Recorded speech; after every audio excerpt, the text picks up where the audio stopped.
성도 여러분, 그 당시 근동지방에서는 신을 어떻게 생각했을까요? 신을 부릴 수 있다고 생각했습니다. 신을 이용해서 복을 받기도 하고 신을 이용해서 저주를 내릴 수도 있다고 생각했습니다. 신을 조종할 수 있다고 생각한 겁니다. 바로 그게 발락의 전략이었습니다.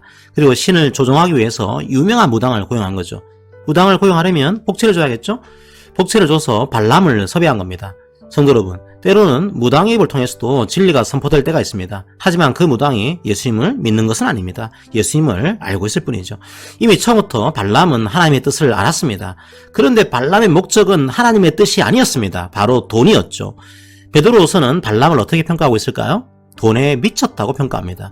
우리는 여기서 발람과 발락의 공통점을 발견하게 됩니다. 돈입니다. 발락은 돈으로 신을 부릴 수 있다고 생각했습니다. 돈으로 신을 살 수 있다고 생각한 거죠. 발람은 돈 때문에 하나님께 순종하지 않았습니다. 하나님보다 돈이 더 중요했습니다. 돈이면 다 된다고 생각합니다. 우리들도 주의해야 합니다. 돈에 미친 사회 아닙니까? 성도님들은 돈 때문에 미치지 마십시오. 돈 때문에 양심을 버리지 마십시오. 돈 때문에 하나님의 말씀에 귀를 막지 마십시오. 바로 그 길이 발람의 길입니다. 왜 길이 만들어집니까? 자꾸 걸어가면 길이 됩니다. 만약 그 길을 걸어가고 있다면 그 길에서 돌이키시기를 기도합니다. 발람은 하나님의 말씀대로 이스라엘을 축복했습니다. 하지만 자신의 탐욕을 버리지는 않았습니다. 결국 발락과 발람은 비참한 죽음을 맞이합니다. 의문의 일패입니다. 정확하게 표현하자면 그들의 문화에서 의문의 일패입니다. 그들은 돈이면 하나님도 살 수 있을 줄 알았습니다. 하나님보다 돈이 훨씬 더 가치 있는 존재였습니다. 그런데 그들의 생각대로 흘러가지 않습니다. 왜요? 민수기 24장 19절에 그 답이 나와 있습니다. 하나님은 사람이 아니시니 거짓말을 하지 않으시고 인생이 아니시니 후회가 없으시도다. 어찌 그 말씀하신 바를 행하지 않으시며 하신 말씀을 실행하지 않으시랴. 하나님은 약속하신 것을 이루시는 분입니다. 사람이 때를 쓴다고 해서 그 약속을 바꾸는 분이 아닙니다. 하나님은 자신의 뜻대로 이루시는 분입니다.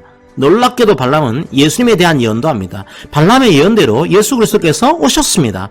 우리와 영원히 함께 하시겠다는 약속도 반드시 이루어질 것입니다. 하나님께서 말씀하셨으면 이미 끝난 게임입니다. 오늘 설교 제목에서는 뜻밖의 1승이라는 표현도 있습니다. 누가 도대체 뜻밖의 1승을 한 걸까요? 바로 이스라엘입니다. 지금 모압에서는 엄청난 업무가 진행 중입니다. 그런데 이스라엘은 그냥 가만히 있었습니다. 가만히 있는데도 불구하고 축복이 선포됩니다. 왜요? 하나님께서 약속하셨기 때문이죠. 하나님은 신실하신 분입니다. 그런데도 이스라엘은 민수기에서도 끊임없이 불평하고 불만합니다. 물이 없다고 불평하고 포도가 없다고 원망하고 만나가 지겹다고 때렸습니다. 그때마다 하나님께서 은혜를 베푸십니다. 붉은 암송아지 제사를 드려서 정결하게 하십니다. 노뱀을 봤을 뿐인데 살아납니다. 노뱀은 예수 그리스도의 십자가를 예표하죠. 무슨 이스라엘이 대단한 행동을 한 게 아닙니다. 하나님께서 약속하셨기 때문에 살아난 겁니다. 아무것도 한 게 없는데 축복이 선포된 겁니다. 그러면 좀 달라져야 하지 않을까요? 성도 여러분, 우리는 오늘 성경 본문에서 어떤 교훈을 얻어야 할까요?